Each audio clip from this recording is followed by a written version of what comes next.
What do you do when the life you've built crumbles in a single conversation? I stood in my living room, staring at the door my wife, Emily, had walked out of just hours ago, her suitcase wheels echoing in my mind. She'd left for a week-long business trip to Chicago, her smile warm but distracted as she kissed me goodbye. I thought nothing of it until the doorbell rang that evening, and everything I knew about love, trust, and truth shattered. It was Lisa, Emily's best friend since college, standing on my porch, her face streaked with tears.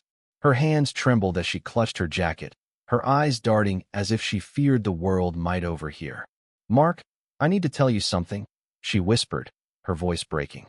I invited her in, my stomach twisting. Lisa wasn't the crying type. She was sharp, confident, the kind of woman who could silence a room with a glance. Seeing her like this felt wrong, like the ground was shifting beneath me.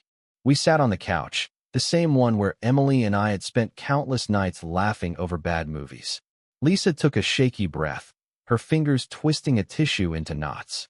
"I've been holding this in for years," she said, her voice barely above a whisper. "Emily, she's been lying to you. About who she is. About everything." My heart thudded, a dull roar in my ears. I wanted to laugh it off, to tell her she was mistaken, but the weight in her eyes pinned me in place. She told me the secret, each word a blade. Emily, my wife of 7 years, wasn't who she claimed to be. Her real name wasn't even Emily, it was Sarah. She'd grown up in a small town, not the bustling city she'd described. Her stories of a happy childhood, her loving parents, her quirky high school years, they were all fiction. The truth was darker. A broken home, a runaway at 16, a past she'd buried so deep even Lisa had only pieced it together over years. But that wasn't the worst of it. Emily Sarah had been married before.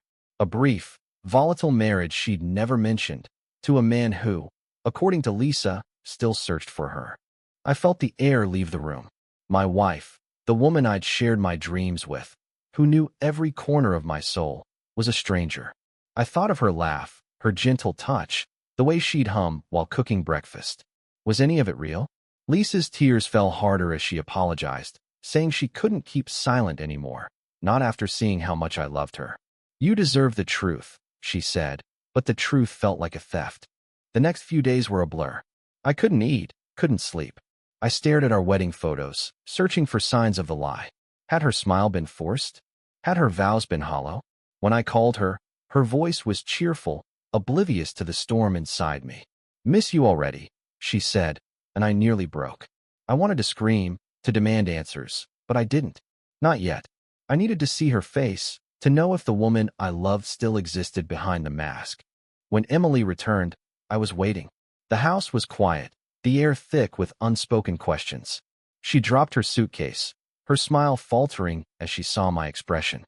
"Mark, what's wrong?" she asked, her voice small. I didn't hold back. I told her about Lisa, about Sarah, about the past she'd hidden. Her face crumpled, not with denial, but with resignation. She didn't try to lie her way out. Instead, she sank onto the couch, her hands covering her face. "I was ashamed," she whispered. "I wanted to be someone new, someone worthy of you." She told me about her past, the abusive home, the marriage she'd fled, the years spent rebuilding herself. She'd created Emily to escape Sarah, to leave behind the pain. "I didn't tell you because I was scared you'd stop loving me," she said, tears streaming down her face. "I love you, Mark. That's the one thing that's always been true." I wanted to hate her, to walk away, but her words pierced me. I saw the girl who'd run, who'd fought to become someone better. I saw the woman who'd loved me fiercely, even if she'd hidden parts of herself.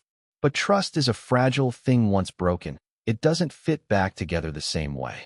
We talked for hours, raw and unfiltered, laying bare our fears and hopes. She begged for a chance to rebuild, to prove her love wasn't a lie.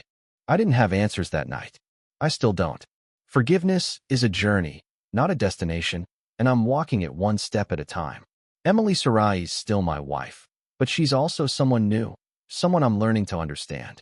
Lisa's truth broke me, but it also opened a door to a deeper love, one built on honesty, not illusion. Maybe that's the real secret. Love doesn't survive on perfection, but on the courage to face the truth, no matter how much it hurts.